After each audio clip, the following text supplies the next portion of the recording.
I'm here with Big Rebs. What's going on? Man like Big Rebs. I'm off SA. This is the Rap Aid podcast. Yep. So, first off, who's Big Rebs? Big Rebs, big guy. Been rapping now for probably 15 years. Come back in lockdown with all the lockdown shit going on. Obviously, mental health was suffering, so I started putting it onto paper, writing bars again. 2 albums, 5-6 singles. So I feel like I'm in a good place at the moment. But not to say it weren't hard at times, man. The work rate, yeah? Yeah, I know, man. Bro, I saw at one point you were dropping a track every week. Well, the thing is I don't know how I do it, right? Because I've got my normal job in the day, so I go and do that. I have my kids every weekend, but I still find time. It's like when I go in, I can't switch off. I'm there, I'm writing, I'm recording. But I owe a lot of it to like MR2 as well. I mean, like I live with him. He's always like prodding me to get me to do stuff. So, but yeah, my work rate's there, man. He's your producer, isn't it? Yeah. Well, produces, mixes it, masters it, does everything for me. Like that's a godsend. Well, he lives with me as well, so I just go knock on his door and say, make me a beat, bro. Boom. We get going. What about you?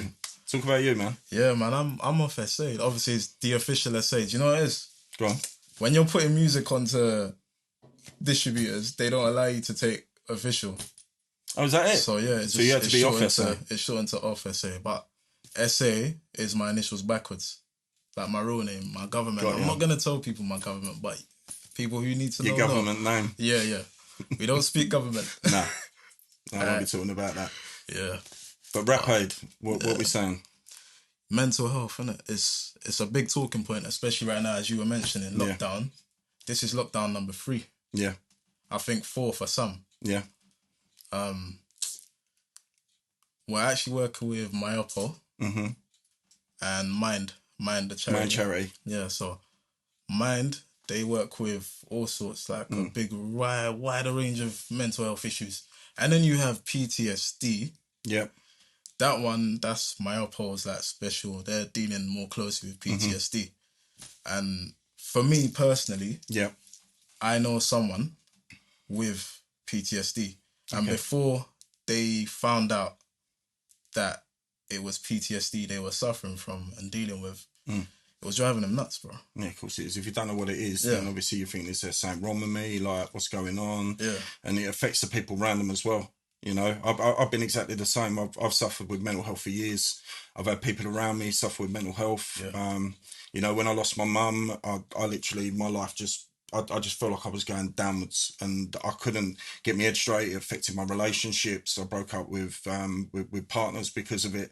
And also I've had people very close to me take their own lives from it. You know, the problem is, right, and this is the biggest thing for me, with men, you're told when you're growing up to man up. But deal with it like a man. Yeah. Right? The thing is, you can do that, and I try to do that. I don't want to see my kids see me cry. I don't want my kids to know that I'm affected. I want to be that big, strong man.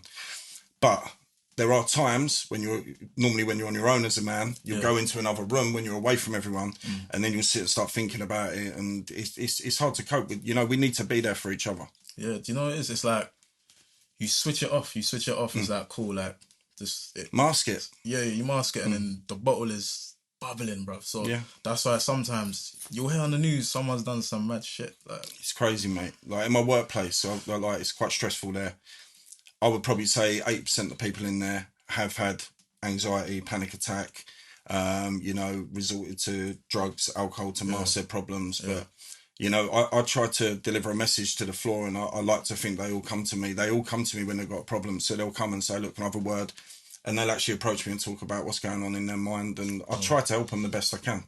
I'm not saying I know all the answers, but I know from my own life experiences, like maybe tricks to get around things, especially if someone's having a panic attack. I don't know if you've ever been around someone when they're actually full on having a panic attack. Yeah, no, I've had a few. It's like an asthma attack. It's like so hard to deal with, and you're trying to talk to them, and it literally goes from 0 to 100. And it's like trying to calm them down. The initial part is obviously quite difficult. When you get them calm, then they obviously see that what they were experiencing was panic, but at the time they feel like they're going to die. So, like, no matter what you say, like, I've got a guy that has panic attacks frequently, and I'll say to him, like, you know it's just panic. Tell yourself it's just panic. Like, you know it's panic. Calm down, breathe deep, try and switch yourself off. He's like, I've got pain in my arm, I'm having a heart attack, I feel like I'm having a stroke. And once it's over and you've actually calmed them down, it's like, oh yeah, you're right. But it's, you know, I don't think there's enough awareness for it.